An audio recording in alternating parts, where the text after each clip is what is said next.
이번 키워드는 말도 못해입니다.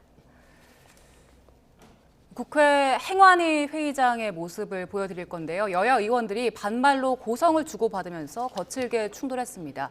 어제 현장 보고 오겠습니다. 아니 발언도 못하게 하는 데가 어딨냐고. 입을만 안 어떻게 합니까? 현명실 마이크 좀 넣어봐. 서로 맞추겠습니다. 아이, 뭐 하는 거야 이게? 이성민 장관님, 이 오늘 여기서 보셔서도 알겠지. 지금 우리 장관님 마이크를 왜? 명 났잖아. 끝나고 말도 못해.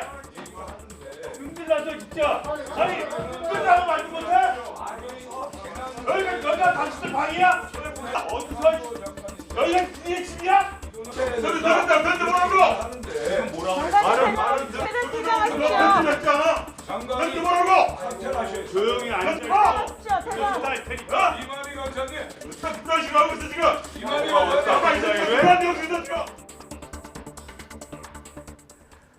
네, 어제 행안위 회의장에서 이상민 장관 해임안 본회의 상정과 관련해서 여야가 거칠게 맞붙는 모습이었습니다. 일단 이 모습을 보니까 상당히 거칠게 갈등 상황이 치닫고 있다 이렇게 보이는데 어떻게 보셨어요? 근데 뭐 새롭지는 않아요. 네. 저희가 뭐 잦으면 매주, 뭐 가끔 뜸해도 한 달에 한 번씩 이제 주인공들만 바뀌지 늘 보는 광경인 것 같아서 국회 선진화법 도입되었지만 국회가 과연 국민들의 신뢰를 받을 만큼 스스로 성찰하고 자정작용하고 있는가 계속해서 고민할 문제라는 생각이 들고요. 그래도 던지진 않아서 다행이네요. 지금 근데 던질까봐 저는 조마조마했는데. 그 부분을 좀 지적하고 싶은데 네네. 지금 더불어민주당 이성만 의원이 방금 영상 보셨지만 서류 뭉치를 집어들고 던지려는 동작을 취했거든요. 네네. 직접 던지진 않았지만 이거는 이제 고성으로 서로 말싸움하고 하는 것과는 좀 차원이 다른 문제입니다. 굉장히 위험한 행위를 하셨다. 이런 식의 어떤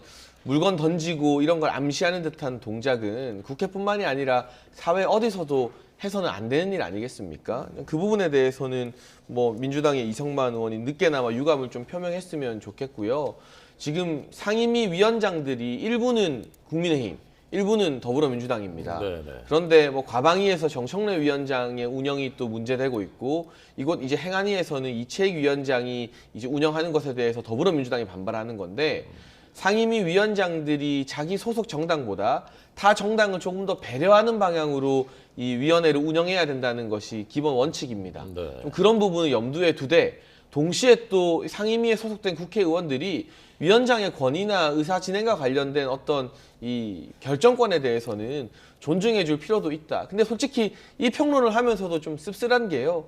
그래서 유치원생들한테 이 학습 지도하는 것도 아니고 이 당연한 이야기를 제가 매달 이 프로그램 나와서 똑같이 도돌이표처럼 반복해야 된다는 거 보시는 국민들도 참 고개 절레절레 저으실 것 같습니다. 네, 어쩌면 여기 앉아 계신 김 박사님이나 장 이사장님도 저기 가면 똑같이 또 저렇게 그럴 수도 않지 있죠. 않을까 하는 예. 생각도. 그럴 수도 있는데 어쨌든 한 발 떨어져서 보면 참 한심하고요. 어떤 행동, 구체적인 행동의 부적절성을 지적하기 전에 저는 저 자리의 본질에 대해서 먼저 이야기를 하고 싶어요. 저 자리의 본질이 뭡니까? 이태원 참사라든가 국정이 잘못된 거에 대해서 지적을 하는 자리예요. 네네. 그러면 입법부는요, 기본적으로 자기 자신을 존중해야 됩니다. 근데 행안위원장의 저런 어떤 의사진행 방식은요, 저는 굉장히 부적절하다고 봐요. 아니, 국회에서 못할 말을 했으면 그 결과를 가지고 따끔하게 속기록에 남기고 네네. 국민의 판단을 받게끔 하면 되는 거예요. 근데 행정부를 보호하기 위해서 의사진행을 한다? 이게 국회의원으로서 말이 됩니까? 저는 본질적으로는 여당에 아주 심각한 문제가 있다. 이게 무슨 용산의 여의도 출장소도 아니고 옛날에 죄송합니다.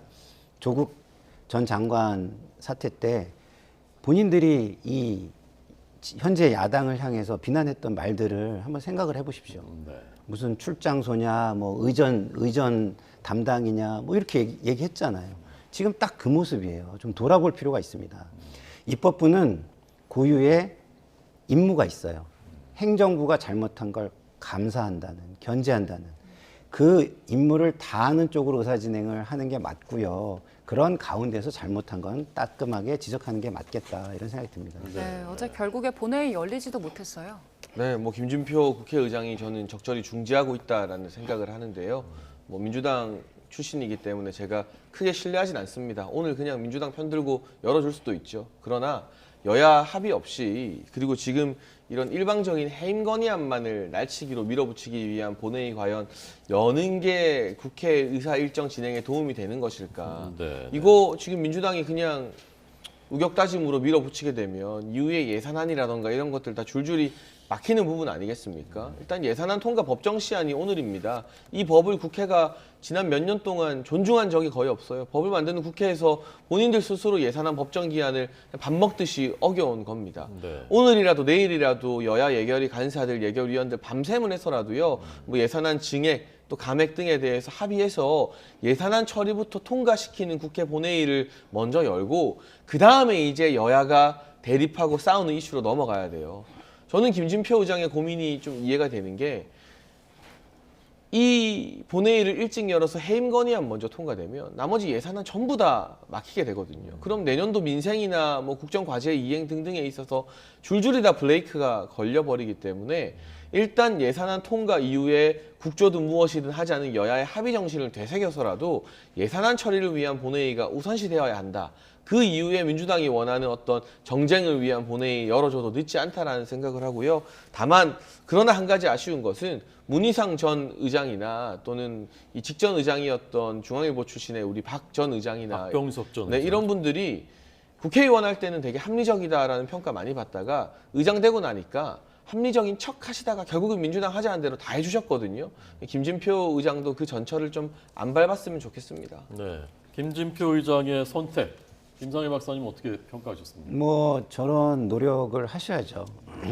언제까지 저런 노력이 계속될 수 있을지는 모르겠습니다만 기본적으로는 국회의장도 국민의 대표이기 때문에 국민의 의사를 무시할 수는 없을 것이다. 저는 이렇게 생각을 하고요. 그것이 뭐 명분 쌓기용이다 이렇게 비판을 하실 수는 있지만 어쩔 수 없는 겁니다. 그래도 명분이라도 쌓는 게 어딥니까? 저는 그런 건 잘하시는 거라고 보고요.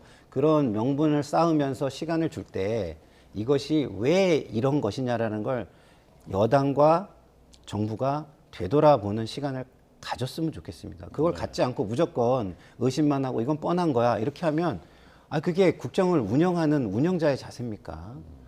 지금 야당이 아니라 여당이고 국정을 운영해 가는 쪽이에요. 예산안도 지금 야당을 비난하면서 우리 안 해도 돼 이런 식으로 나오는 거는 책임자의 모습이 아니에요. 저는 좀 이해가 안 돼요. 그런 자세에 대해서. 네. 그러니까 국민들이 그렇게 뭐 한 번에 그런 그 보여주기로 현혹돼 가지고 판단하시지 않습니다. 국민의 수준이 굉장히 높아졌기 때문에 정말 책임을 다하고 국민에 대한 책임을 다하고 최선을 다하는 모습을 좀 보여줬으면 좋겠다 이런 말씀을 꼭 드리고 싶어요. 네.